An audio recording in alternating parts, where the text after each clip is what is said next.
Hi எல்லாருக்கும் வணக்கம். இன்னைக்கு நம்ம வீடியோவில் ஆமீர் நடிப்பில் வந்திருக்கிற சித்தாரே ஜமீன் பார் படத்தோட ரிவ்யூ பார்க்க போகிறோம். உண்மையிலேயே இந்த படம் பார்க்காதவங்க பாருங்க, எப்படியாப்பட்ட மனுஷனும் இந்த படம் பார்த்தா அழுந்துருவான். சரி வாங்க இந்த படத்தோட ரிவ்யூ பார்க்கலாம். ஆர்வி பிரசன்னா இயக்கத்தில் ஆமீர் கான் ஜெனிலியன் நடிச்சிருக்க படம் தான் சித்தாரே ஜமீன் பார். ஆக்சுவலாக இந்த படத்தில் நம்ம ஆமீர் கான் ஒரு பேஸ்கெட் பால் டீமோட கோச்சா இருப்பாரு, அதாவது டெபியூட்டி கோச்சா இருப்பாரு. அவருக்கும் அந்த டீமோட ஹெட் கோச்சுக்கும் பயங்கர கிளாஷ் ஆகும். ஒரு கட்டத்துக்கு மேல அந்த ஹெட் கோச் அவரை நீ ரொம்ப கொள்ளையா இருக்கிற சொல்லி பயங்கரமா ட்ரோல் பண்ணிடுவாங்க. உடனே பயங்கரமா கோபம் ஆயிட்டு அந்த ஹெட் கோச்சை அடிச்சுட்டு போயிடுவாரு. போற இடத்துல சரக்கு அடிச்சுட்டு ஒரு காரை விபத்து பண்ணிடுவாரு. உடனே அவர் மேல கேஸ் ஃபைல் ஆயிட்டு கோர்ட்ல நிக்க வைப்பாங்க. நீங்க ஒரு நல்ல கோச் தான், உங்களுக்கு நிறைய பாஸ்டன்ஸ் இருக்கு, நல்லா பெட்டராகவே இருக்கு, இருந்தாலும் உங்களை அரெஸ்ட் பண்ண விரும்பல, உங்களுக்கு வித்தியாசமான முறையில நூதன தண்டனை தரேன்னு சொல்லிட்டு ஒரு பேஸ்கெட் பால் டீம் கோச்சா வேற ஒரு இடத்துக்கு அனுப்புறாங்க. அது சாதாரண இடம் இல்லை, ஒரு மூளை வளர்ச்சி குன்றிய மனநல காப்பகத்துக்கு அனுப்புறாங்க. அந்த இடத்துல நீங்க 3 மாசம் கோச் பண்ணணும்னு சொல்லிட்டு ஒரு வித்தியாசமான பனிஷ்மெண்ட் தராங்க.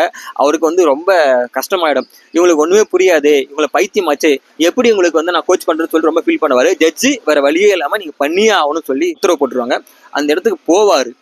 அந்த இடத்துக்கு போயிட்டு அந்த பசங்களுக்கெல்லாம் கோச் பண்ணி டோர்னமெண்ட்ல அந்த பசங்களாம் ஜெயிக்க வைக்கிறாரா இல்லையான்றதா இந்த படத்தோட மீதி கதை. இந்த படத்தோட இயக்குனர் ஆர்வி பிரசன்னாவுக்கு பயங்கர வாழ்த்துக்கள், பாராட்டுக்கள். ஏன்னா இந்தியன் சினிமாவில் நிறைய ஸ்போர்ட்ஸ் மூவி வந்திருக்கு, ஆனால் இது மாதிரி வித்தியாசமான ஒரு மூளை வளர்ச்சி குன்றிய பசங்களுக்கு கோச்சா ஒரு நம்ம ஆமீர் கான் அனுப்புறாங்க. அவரு அந்த பசங்களை புரிஞ்சுக்கிட்டாரா, அவங்க மனசை புரிஞ்சுக்கிட்டு அவங்கள ஒரு டீமாக தயார் பண்ணி பேஸ்கெட் பால் டூர்னமெண்ட்ல ஜெயிக்க வச்சாரா இல்லைன்றது ஒரு சூப்பராக கொடுத்துருப்பாங்க. இந்த படத்துல அந்த காப்பகத்துக்கு போவாரு. அங்க இருக்கிற ஒவ்வொரு பசங்களும் ஒவ்வொரு மாதிரி. ஏன்னா அவங்க வயசு மட்டும் தான் 20, 25, 30 ஆகும். ஆனா அவங்களுடைய ஆக்டிவிட்டிஸ், அப்சர்வேஷன் எல்லாமே 8, 10 வயசு குழந்தைங்க மாதிரி தான் இருக்கும். அதுல ஒருத்தனுக்கு குளிக்கவே மாட்டான், எப்பவுமே ரொம்ப அழுக்காவே இருப்பான். ஒருத்தன் ரொம்ப பேசுவான், ஒருத்தன் பேசுறதே புரியாது, ஒருத்தன் பயங்கரமா கலாச்சி பேசுவான், ஒருத்தன் நீ என்ன சொன்னாலும் கேட்கவே மாட்டான். அந்த மாதிரி ஒவ்வொருத்தரும் ஒவ்வொரு டைப்பு. ஆரம்பத்துல பயங்கர சகிப்புத்தன்மை இருந்த ஆமீர் கான் அவர்கள் போக போக அந்த பசங்களுடைய அன்பையும் மனசையும் புரிஞ்சுக்கிட்டு கோச் பண்ணுவாரு. கடைசியில ட்விஸ்ட் வரும், அந்த டீம் ஃபைனல் வரைக்கும் போகும். ஆனா ஜெயிச்சாங்களா இல்லையான்றத நீங்க படம் பாருங்க. இந்த படத்தோட கிளைமேக்ஸ்ல அந்த டீம் விளையாடி முடிச்சிருவாங்க. ஃபர்ஸ்ட் பிளேஸா செகண்ட் பிளேஸான்றது நீங்க பாருங்க தெரியும். அதுக்கப்புறமா அவருடைய அந்த கோச் பீரியட் முடிஞ்சிடும். அந்த மூளை வளர்ச்சி குன்றிய காப்பகத்திலிருந்து வெளியே போக பார்ப்பாரு. அந்த இடத்துல இன்னொரு கோச் புதுசா வருவான். அந்த கோச்சிட்ட சாவியை கொடுத்துட்டு ஒன்று சொல்லுவார் ஆமீர் கான். அதுதான் மொத்த படமும்.